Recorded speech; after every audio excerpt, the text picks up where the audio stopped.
കോഴിക്കോട്ട് കുറ്റിക്കാട്ടൂരിൽ ഷോക്കേറ്റ് യുവാവ് മരിച്ച സംഭവത്തിൽ കടയുടമ പ്രതികരണവുമായി വന്നു. കടയിലെ മീറ്ററിലേക്കുള്ള സർവീസ് വയറിന് ലീക്കുണ്ടെന്ന് KSEB അറിയിച്ചിരുന്നുവെന്ന് കടയുടമ മുഹമ്മദ് ഹാജി 24നോട്. അധികൃതർ പരിശോധന നടത്തിയെങ്കിലും നടപടിയെടുത്തില്ലെന്ന് മുഹമ്മദ് ഹാജി. ആ പരാതി രജിസ്റ്ററായപ്പോൾ ഞാൻ ആൾ വന്നോളും എന്ന് ഒരു പറയും ചെയ്തിട്ടില്ല. പക്ഷേ ഇന്നലെ വൈകുന്നേരം വരെ രാത്രി വരെ ആരും വന്നില്ല. അപ്പം വരാതിരുന്നത് കൊണ്ട് ഈ എർത്ത് വീണ്ടും ഇന്നലെ രാത്രി നല്ല ശക്തമായ മഴയുണ്ട്. ആ മഴത്ത് വീണ്ടും ഇത് സ്പാർക്ക് ചെയ്തു എന്നാണ് നമ്മൾ മനസ്സിലാക്കുന്നത്. മരണത്തിന് ഉത്തരവാദി KSEB എന്ന് മരിച്ച മുഹമ്മദ് റിജാസിൻ്റെ സഹോദരൻ മുഹമ്മദ് റാഫി പറഞ്ഞു. മഴ നനയാതെ കടയിൽ കയറി നിന്നപ്പോഴാണ് തൂണിൽ നിന്ന് ഷോക്കേറ്റ് മുഹമ്മദ് റിജാസ് മരിച്ചത്. ആയിട്ടില്ലാത്തതൊക്കെ വെട്ടിയിട്ട് ഇതാക്കുന്നുണ്ട്. ഇങ്ങനത്തെ സാധനങ്ങളൊക്കെ ഒന്ന് വെട്ടിയിട്ട് നമുക്കുണ്ടായ നഷ്ടം ഓൽക്ക് തരാൻ പറ്റുമോ? എൻ്റെ അനിയൻ്റെ ഈ ഓൽക്ക് തരാൻ പറ്റുമോ? നമുക്കറിയാം ഈ രാത്രി സമയത്ത് ഇങ്ങനെയാണ് ഇനി ഷോക്കുണ്ട് എന്നുള്ളത്. എന്നാ ഓരോട് കംപ്ലൈന്റ് കൊടുത്തിട്ടുണ്ട്. അതിനെങ്കിലും ഒരു സീരിയസ്നെസ് കാണിക്കേണ്ട, എന്തെങ്കിലും ഒരു കമ്മിറ്റ്മെന്റ് ഉണ്ടോ ജനങ്ങളോട്?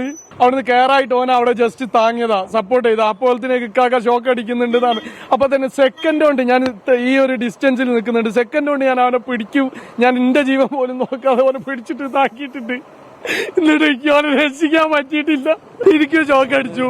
എനിക്ക് പിന്നെ അവനെ പൊന്തിക്കാനൊന്നും പവർ കിട്ടുന്നില്ല. ഞാനെന്തോ കുഴഞ്ഞു പോയതുപോലായി. അവന് കഴിയുമ്പോലെ ഞാൻ CPR കൊടുത്തു. കഴിയുന്നിട്ട് എന്റെ വണ്ടിയിൽ പോയിട്ട് വെള്ളം എടുത്ത് കൊടുത്തു. വണ്ടിയിലിട്ട് സ്പീഡിൽ വളരെ പെട്ടെന്ന് തന്നെ മെഡിക്കൽ കോളേജിൽ കൊണ്ടുപോയി. എന്റെ സുഹൃത്തായിരുന്നു ഞാൻ രണ്ടാമത് നിർത്തിയ ആള്. അയാൾ എന്ത് ചെയ്തു, CPR കൊടുത്തോണ്ട് നിന്നിട്ടുണ്ടായിരുന്നു. പക്ഷെ അതുകൊണ്ടൊന്നും കാര്യം ഉണ്ടായില്ല. നല്ല സ്ട്രോങ് ഉള്ള തന്നെ അടിച്ചത്. ഇന്ന് രാത്രി ഒരാൾക്ക് ഷോക്ക് ആയിട്ടുണ്ട്. 9 മണി വരെ ഷോക്ക് ആയിട്ടുണ്ട്. അയാളെ KSEB വിളിച്ച് കംപ്ലൈന്റ് ചെയ്തു. ഈ ബിൽഡിംഗ് കംപ്ലൈന്റ് കൊടുത്തു.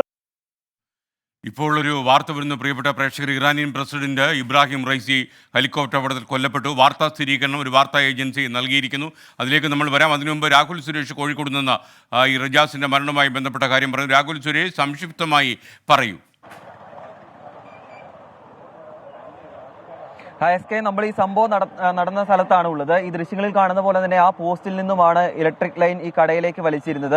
ഈ ഇലക്ട്രിക് ലൈന് ഷോക്ക് ഉണ്ടായിരുന്നു എന്നാണ് ഈ കടയുടമ പറയുന്നത്. അതനുസരിച്ച് പരാതി നൽകിയിരുന്നു. ആ പരാതിയിൽ കാര്യമായ നടപടി ഉണ്ടാകാത്തതാണ് ഈ യുവാവിന്റെ മരണത്തിന് കാരണമായതെന്നാണ് ഈ കടയുടമ നിലവിൽ പറയുന്നത്. അതോടൊപ്പം തന്നെ കുടുംബവും പരാതിയുമായി രംഗത്തെത്തിയിട്ടുണ്ട്. എന്താണെങ്കിലും തന്റെ സഹോദരന്റെ മരണത്തിന് കാരണം KSEB ആണെന്ന് കുടുംബം പറയുന്നു. അതുമായി ബന്ധപ്പെട്ട നടപടിക്രമങ്ങളിലേക്ക് കുടുംബം കടക്കുകയാണ്. KSEBക്കെതിരെ ഉടൻ തന്നെ പരാതി കൊടുക്കുമെന്നാണ് റിജാസിന്റെ കുടുംബം പറയുന്നത്. SK. Okay, thank you Rahul Suresh.